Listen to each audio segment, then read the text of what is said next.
చాలా విషయాలు మాట్లాడారు. ఇంటర్నల్‌గా ఏమైనా జరుగుతుందా? అంటే ఎవరితో అక్కడ చెడిపోకుండా అందరితో మంచిగా ఉంటూ మంచి స్నేహాన్ని కొనసాగిస్తుందా? సో ఏపీ రాజకీయం పైన బీజేపీ జాతీయ నాయకత్వం ఏ విధంగా ఫోకస్ పెట్టింది? నిజంగా మీకు బలం ఉంటే సరిపోతుంది అని అనుకుంటున్నారా? లేకపోతే బలాన్ని పెంచుకోవాలి అని అనుకుంటున్నారా? తెలంగాణలో ఏ విధంగా అయితే కొంత బలపడుతున్నారో ఏపీ మీద కూడా ఆ పట్టు సాధించాలనుకుంటున్నారా?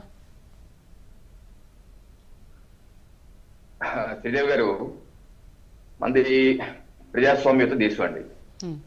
ఇక్కడ ప్రభుత్వాలు ఏర్పాటు చేసేది పొలిటికల్ పార్టీస్, రాజకీయ పార్టీ. వాళ్ళు ఎలా ఏర్పాటు చేస్తారు? అంతరిక్షంలో ఉన్నటువంటి యోగాములు వాళ్ళతో కాదు కదా. మనకు ఓట్లేసేది ఎవరు? ప్రజలు. ప్రజలు ప్రభువులు, పార్టీలు, ప్రభుత్వాలు సేవకులు. సో సేవకులైన మేము అనునిత్యం ప్రజల్లో ఉండాలి. ఎందుకు ఉండాలి? ప్రజలకి మేమేం చేస్తున్నామో, ప్రభుత్వం ఏం చేస్తున్నామో చెప్పాలి. అలాగే ఒక పార్టీ ప్రభుత్వానికి ప్రజలకి వారధి లాంటిది. ఆ వారధి బాధ్యత ఆ పార్టీని నిర్వహించాలి. అదే ప్రజాస్వామ్య బ్యూటీ. నేను అధికారంలోకి వచ్చాను, నేను పరదాల్లో తిరుగుతాను, లేదా అధికారం కోల్పోయాను, ప్యాలెస్లు పరిమితం అవుతాను, బయటికి రాను అంటే దేశంలో 2000 పైచిలకు రాజకీయ పార్టీలు ఉన్నాయి. దీనిలో కేంద్ర ఎన్నికల సంఘం గుర్తింపు పొందినటువంటి 5-6 రాజకీయ పార్టీలే జాతీయ పార్టీలు. ఒక 10-15 గుర్తింపు పొందిన ప్రాంతీయ పార్టీలు. మిగతా పార్టీ పేర్లు మనకు కూడా తెలియదు. ఇందాక కూడా మిత్రులు, జనసేన మిత్రులు కంగా ఆ పేరు కూడా తెలవలేదు. ఎల్జేపీ పేరు తెలవలేదు. ఎందుకంటే అంత ఊరికి ఎక్కడ తెలుస్తుంది? తెలవదు. సో దాన్ని తెలవాలంటే ఏంటి? ప్రజలే కదా. If you are out of sight then you're out of mind. నువ్వు ప్రజల్లోకి వెళ్ళకపోతే, ప్రజల్లో ఉండకపోతే నీ పార్టీలో మర్చిపోతారు, నాయకులే మర్చిపోతారు, అందరినీ మర్చిపోతారు. అందుకని ప్రజల యొక్క విశ్వాసం పొందాలి కంటిన్యూస్ గా. ఏ రకంగా భారతీయ జనతా పార్టీ గత 3 తరంగా కేంద్రంలో ప్రజల యొక్క ఆశీర్వాదం పొంది నరేంద్ర మోడీ గారి నాయకత్వంలో ముందుకెళ్తున్నాం. ఈ రోజు 23 రాష్ట్రాల్లో ప్రజల ఆశీర్వాదంతో సేవలు అందిస్తున్నాం. అనేక రాష్ట్రాల్లో 4-5 టర్మ్లు భారతీయ జనతా పార్టీ సేవలు అందిస్తున్నారు. మెచ్చుకున్నారు. ఏ రకం చేస్తారు? గ్రౌండ్ టు ఎర్త్, గ్రౌండ్ కి ప్రజలకి మమ్మేపోయి ప్రజలతో ఉంటాం. ఉన్నంత మాత్రాన అది వేరే వాళ్ళకి ఇబ్బంది అని కాదు. ఈరోజు తెలుగుదేశం పార్టీ మహానాడు పేరు మీద కడపలో వారు మహానాడు కార్యక్రమం నిర్వహించుకున్నా, లేదా జనసేన సేనతో సేనాని అని చెప్పి విశాఖపట్నంలో కిందటి మాసం 3 రోజులు నిర్వహించుకున్నా. మేము ఈ రోజు సారథ్యం పేరు మీద మా రాష్ట్ర అధ్యక్షులు పివిఎన్ మాధవ్ గారు జూలై 1వ తారీఖున ఫస్ట్ బాధ్యతలు స్వీకరించారు.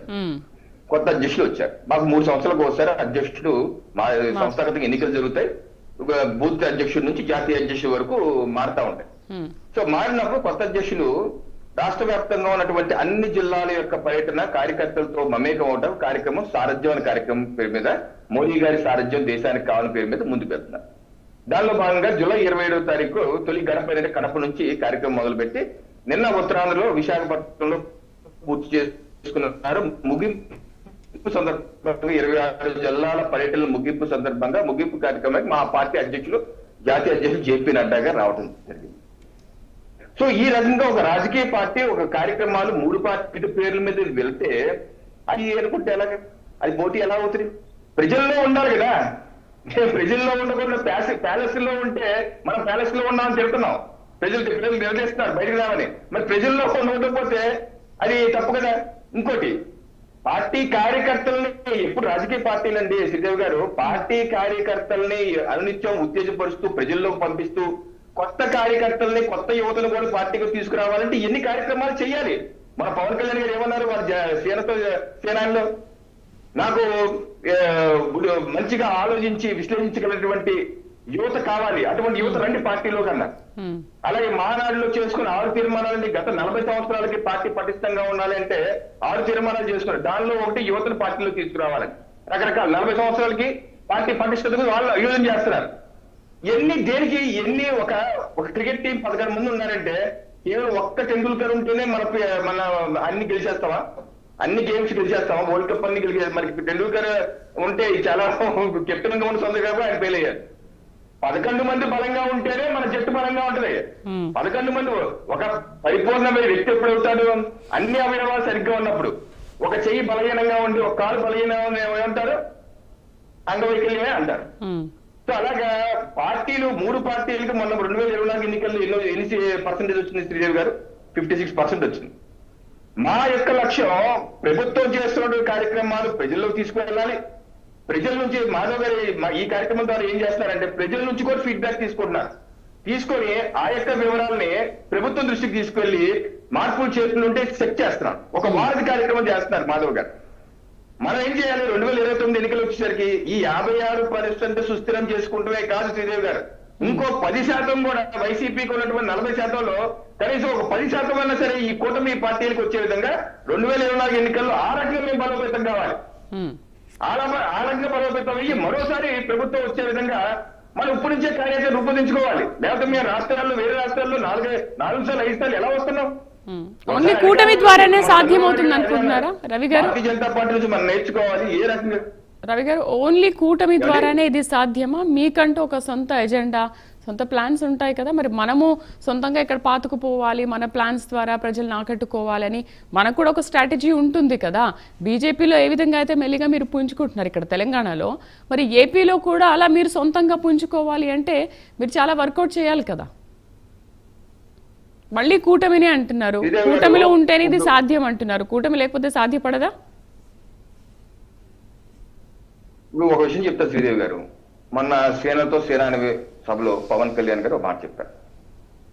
మనం కేవలం ఆంధ్రప్రదేశ్ కి పరిమితం అని అనుకోవద్దు, పక్క రాష్ట్రాల్లో ఉన్నటువంటి మన కార్యకర్తలు కూడా మీరు ముందుకు రండి, మీరు పనిచేయండి, నేను మీకు కూడా మద్దతుగా నిలబడతాను. మనం భవిష్యత్తులో ఒక జాతీయ పార్టీగా ఎమర్జ్ అయ్యే అవకాశం ఉంది. అలా చెప్తే ఇప్పుడు కొంతమంది నవ్వచ్చు, కాదు ఇది సాధ్యపడుతుంది, ఇది చేయగలం అన్నారు. అలా అంటే భారతీయ జనతా పార్టీ జాతీయ పార్టీకి ఈయన పోటీగా వస్తున్నారని చెప్పంటే హాస్యాస్పదం కాదా? ఏ తెలంగాణలో కాంగ్రెస్ ఉంది, కాంగ్రెస్ యొక్క ఓట్ షేర్ ని జనసేన తీసుకుంటే కూటమికి బలమే కదా. ఏ కర్ణాటకలో కాంగ్రెస్ ఉంది, లేదా తమిళనాడులో డిఎంకే ఉంది, డిఎంకే యొక్క పర్సెంటేజ్ బీజేపీతో కలిసి అక్కడ బలోపేతం చెందితే అది ఎన్డీఏకే ప్లస్. సో మనం మనకున్న దాంట్లో కోపస్థ మండు కల్లా కొట్టుకు మీకంటే ఒక ఓట్ షేర్ పెంచుకోవాలని ఎవరికైనా ఉంటుంది కదా రవి గారు. ఇప్పుడు బీజేపీ తరఫు నుంచి నా ఓట్ షేర్ ఇంత, మా పార్టీ నుంచి ఇంత ఉండాలని ఉంటుంది కదా ఎవరికైనా. బీహార్ లో చూసాము, బీహార్ లో ఏ విధంగా ఉందో. మీరు అనుకున్న మిగతా రాష్ట్రాల్లో అయితే ఎక్కడ బీజేపీ అంతగా పుంజుకున్నట్టు ఎక్కడ కనిపించట్లేదు. భారతీయ జనతా పార్టీ అనేక రాష్ట్రాల్లో ఈ రోజు 23 రాష్ట్రాల్లో మేము సేవలు అందిస్తున్నామండి. ఏదంటే ఈ జట్టు ఎన్డీఏ జట్టు బలోపేతం అవ్వాలి, దీనిలో ఉన్నట్టు ప్రతి ఒక్కరు బలోపేతం అవ్వాలి. మా యొక్క ఎన్డీఏ కూటమిలో మా యొక్క ఫిలాసఫీ ఏంటంటే కూటమిలో ఉన్న ప్లేయర్స్ అందరూ బలోపేతం కావాలి. బలోపేతం అవ్వడానికి ఇనఫ్ స్పేస్ ఉంది అక్కడ బయట, ఇనఫ్ స్పేస్. 43% స్పేస్ ఉంది ఏపీలో. ఆ 43% స్పేస్ ని మేము 56% పుష్ చేసుకుంటా 60%కి 70% వెళ్ళాలి కదా. అది ఒక కూటమి పార్టీ యొక్క లక్ష్యం, అది కూటమి పార్టీ యొక్క లక్ష్యం. దానిలో జనసేనకి పెరగచ్చు పర్సెంటేజ్, మాకు పెరగచ్చు, టీడీపీ పెరగచ్చు. ఎందుకంటే యువత అనేది ఎప్పటికప్పుడు ప్రతి ఇయర్ యాడ్ అయిపోతా ఉంటారండి. వాళ్ళందరూ మనం ఆకర్షించాలి. ఈ రోజు అయిపోయింది అనుకుంటే పార్టీ కనుమరుగైపోతుంది. ఏ రకంగా మేము గత 7 దశాబ్దాలుగా దేశ రాజకీయాల్లో ఉన్నాం, ఎప్పుడు ఒక ఓటు సీటు లేనప్పటికీ అనేక రాష్ట్రాలు ఈ రకంగా కార్యక్రమాలు చేసుకుంటాం. ఈ రోజు టీవీలు సోషల్ మీడియా తిరిగాయి కాబట్టి మా యొక్క కార్యక్రమాలు వెలుగులోకి వస్తున్నాయి. అయితే అనేక దశాబ్దాలుగా సీటు ఓట్లు లేని సందర్భాల్లో కూడా ఒక సిద్ధాంతాల ఆధారంగా పనిచేసిన పార్టీ దేశం ముందు, పార్టీ తర్వాత వ్యక్తిగతం చిట్ట చొరవ అన్న సిద్ధాంతాలతో పనిచేసుకుంటూ ముందుకు వెళ్ళి ఈ రోజు మా యొక్క సిద్ధాంతం ప్రజల్లో తీసుకొస్తున్నాం.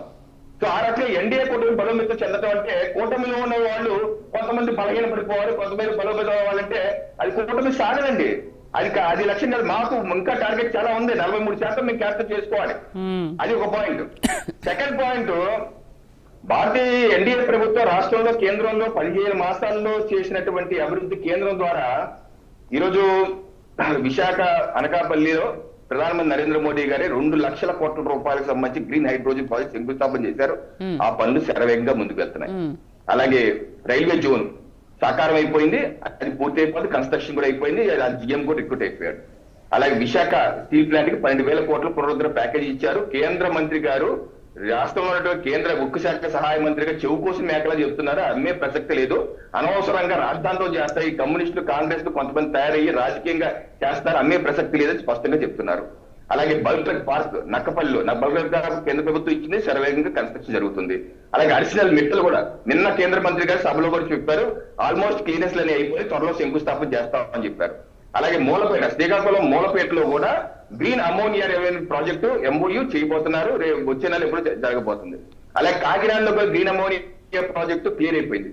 అలాగే నాగాలాండ్లో DRDO క్షిపణి పరిశోధన కేంద్రానికి ప్రధానమంత్రి నరేంద్ర మోడీ గారు శంకుస్థాపన చేశారు, జరుగుతున్న ఆల్రెడీ BEL కూడా ఓపెన్ అయిపోయింది. అమరావతి నిర్మాణానికి ఆల్రెడీ కేంద్ర ప్రభుత్వం డబ్బులు ఇచ్చారు, అమరావతి నిర్మాణానికి శరవేగంగా ముందుకు వెళ్తున్నాం. అమరావతి ORR కి మొత్తం కేంద్ర ప్రభుత్వం నిధులిస్తుంది, కేంద్ర ప్రభుత్వం 25,000 కోట్ల నిర్మాణం చేస్తుంది. అలాగే మెట్రో ప్రాజెక్ట్స్ విశాఖపట్నం గానీ విజయవాడ గానీ DPR రెడీ అయిపోయి టెండర్లు పిలిచే అవకాశం రేపు మాపో ఉంది. అలాగే మనకి ఇది కృష్ణపట్నము ఓర్వకల్లు ఇండస్ట్రియల్ పార్కులకి కేంద్ర ప్రభుత్వం కేబినెట్ 5,000 కోట్ల రూపాయలు శాంక్షన్ చేసింది, వర్క్ జరుగుతున్నాయి.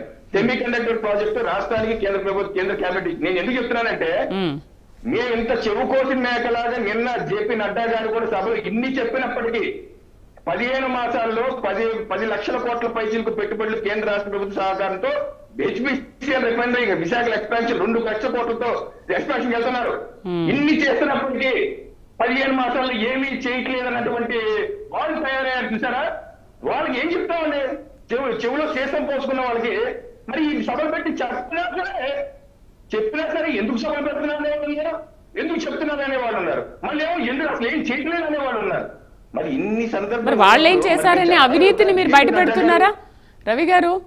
మీరు అంటే 11 ఏళ్లలో మొత్తం రాష్ట్రాన్ని నాశనం చేసేశారు, ఎవరు ఏమీ చేయలేదని అన్నప్పుడు మరి ఎందుకు జగన్ చాలా అవినీతి చేశాడన్నప్పుడు అవినీతిని ఎందుకు మీరు బయట పెట్టట్లేదు? విశ్లేషకులు చెప్పినట్టు ఢిల్లీలో అంత పెద్ద స్కామ్ జరిగింది అని అంటున్నారు, మరి ఏపీలో అంత పెద్ద